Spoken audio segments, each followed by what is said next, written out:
ಚಿತ್ರದುರ್ಗದ ರೇಣುಕಾಸ್ವಾಮಿ ಕೊಲೆ ಪ್ರಕರಣಕ್ಕೆ ಸಂಬಂಧಪಟ್ಟಂತೆ ಈಗಾಗಲೇ ದರ್ಶನ್ ಮತ್ತು ಟೀಮ್ ಈಗಾಗಲೇ ಬಂಧನಕ್ಕೆ ಒಳಗಾಗಿದ್ದಾರೆ. ಈಗ ಪೊಲೀಸ್ ಕಸ್ಟಡಿಯಲ್ಲಿ ಅವರು ಇರುವಂಥದ್ದು.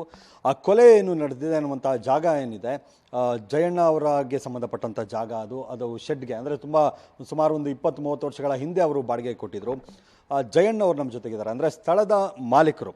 ಸರ್ ನಮಸ್ಕಾರ. ಸರ್, ಇಲ್ಲಿಯವರೆಗೆ ಪೊಲೀಸರು ಏನಾದರೂ ನಿಮ್ಮನ್ನು ವಿಚಾರಣೆಗೆ ಕರೆಯುವಂಥದ್ದು, ಅದು ಮಾತನಾಡಿಸುವಂಥ ಪ್ರಯತ್ನ ಏನಾದರೂ ಮಾಡಿದಾರಾ ಜಾಗದ ವಿಚಾರಕ್ಕೆ ಸಂಬಂಧಪಟ್ಟಂಗೆ? ಇವತ್ತಿನವರೆಗೂ ಈ ಸಮಯದವರೆಗೂ ನಾನು ಯಾರು ಏನು ಕೇಳಿಲ್ಲ. ಪೊಲೀಸ್ನವರು ಇದನ್ನು ಕರೆದಿಲ್ಲ. ನನಗೆ ಕರೆದ್ರೆ ನಾನು ಹೋಗಿ ಪರಿಸ್ಥಿತಿ ಬಗ್ಗೆ ನಾನು ವಿವರಣೆ ಕೊಡ್ತೀನಿ, ಏನು ತೊಂದರೆ ಏನಿಲ್ಲ. ಸರ್, ಎಷ್ಟು ವರ್ಷಗಳಿಂದ ಅದು ಬಾಡಿಗೆ ಕೊಟ್ಟಿದ್ರಿ? ಯಾರಿಗೆ ಬಾಡಿಗೆ ಕೊಟ್ಟಿರೋ ಸರ್? ಒಂದು 25-30 ವರ್ಷದಿಂದ ಕಿಶೋರ್ ಅನ್ನೋರಿಗೆ ಕೊಟ್ಟಿದ್ದೀನಿ ಬಾಡಿಗೆಗೆ.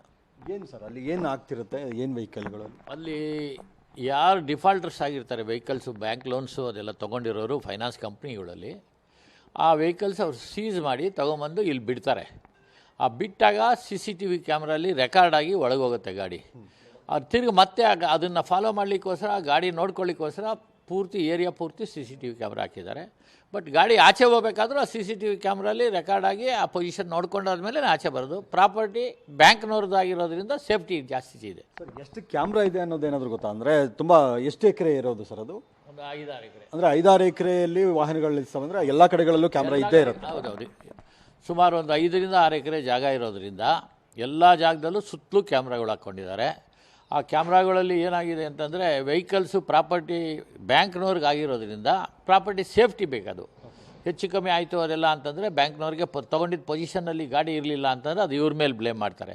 ಸೊ ಅದಕ್ಕೋಸ್ಕರ ಅವರು ಸೆಕ್ಯೂರಿಟಿಗೋಸ್ಕರ CCTV ಕ್ಯಾಮ್ರಾ ಥ್ರೂಔಟ್ ಸರ್ಕಲ್ ಟೈಪಲ್ಲಿ ಹಾಕ್ಕೊಂಡಿದ್ದಾರೆ. ಈಗ ಫುಟೇಜ್ ಎಲ್ಲ ತೊಗೊಂಡಿದ್ದಾರೆ ಸರ್? ಅಂದರೆ ಎಷ್ಟು ಕ್ಯಾಮ್ರಾಗಳಿದ್ದಾವೆ ಎಲ್ಲ ಫುಟೇಜ್ಗಳನ್ನು ಪೊಲೀಸರು ಕಲೆಕ್ಟ್ ಮಾಡಿದ್ದಾರೆ ಈಗ?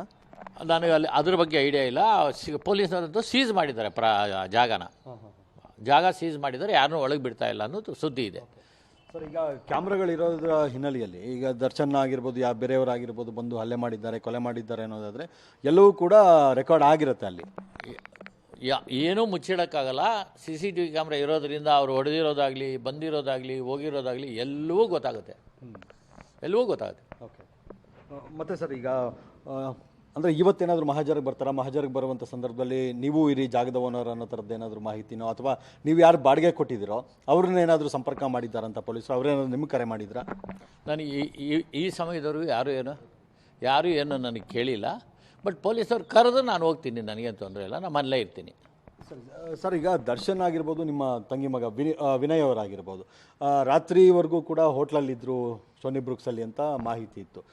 ಈಗ ಸರ್, ಅಲ್ಲಿನ CC ಕ್ಯಾಮ್ರಾ ಚೆಕ್ ಮಾಡಿದಾಗಲೂ ಅಥವಾ ಅಲ್ಲಿನ ಸಿಬ್ಬಂದಿಗಳನ್ನು ನೀವು ಕೇಳಿದಾಗಲಿ ಏನು ಮಾಹಿತಿ ಸಿಕ್ತು ಸರ್ ನಿಮಗೆ? ನಾನು ಇವತ್ತಿನ ಬೆಳಿಗ್ಗೆ ನಾನು ನಮ್ಮ ಹುಡುಗನಿಗೆ ಕೇಳಿದೆ. ಹೋಟ್ಲಲ್ಲಿ ಕ್ಯಾಶಿಯರ್ ಇರೋನು ಪ್ರಸಾದ್ ಅಂತ ಹುಡುಗ, ಅವನು ನನಗೆ ಮಾಹಿತಿ ಕೊಟ್ಟ. ಬೆಳಿಗ್ಗೆ 3 ಗಂಟೆ, ಮಧ್ಯಾಹ್ನ 12:15 1 ಗಂಟೆಗೋ ಬಂದಿದ್ದರು, ಊಟ ಮಾಡ್ಕೊಂಡು ಹೋದರು ಇಬ್ಬರೂ ಅಂತ ಹೇಳ್ದೆ ಅಷ್ಟೇ. ಮಧ್ಯಾಹ್ನನೇ ಹೋಗಿದ್ದಾರೆ? ಮಧ್ಯಾಹ್ನ 12ರಿಂದ ಇಲ್ಲ 1ರಿಂದ 3ವರೆಗೂ ಇರ್ಬೋದು.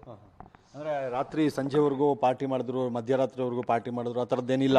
ಇಲ್ಲ, ಪಾರ್ಟಿ ಗೀಟಿ ಏನು ಮಾಡಿಲ್ಲ ಅಲ್ಲೆಲ್ಲ. ಓಕೆ.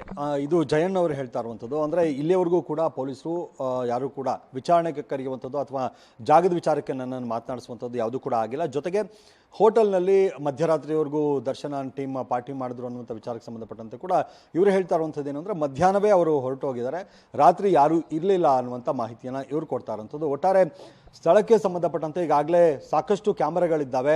ಏನೇ ಇನ್ಸಿಡೆಂಟ್ ಆದರೂ, ಅಂದರೆ ಸಣ್ಣ ವೆಹಿಕಲ್ ಹೋದರೂ, ಯಾರೇ ಹೋದರೂ ಕೂಡ, ಏನೇ ಆದರೂ ಒಳಗಡೆ ಎಲ್ಲವೂ ಕೂಡ ರೆಕಾರ್ಡ್ ಆಗಿರುತ್ತೆ ಅನ್ನುವಂಥ ಮಾಹಿತಿಯನ್ನು ಇವರು ಕೊಡ್ತಾ ಇರುವಂಥದ್ದು. ಕ್ಯಾಮ್ರಾ ಪರ್ಸನ್ ರವಿ ಜೊತೆಗೆ ಮಾದೇಶ್ ಆನೇಕಲ್, ಪಬ್ಲಿಕ್ TV, ಬೆಂಗಳೂರು.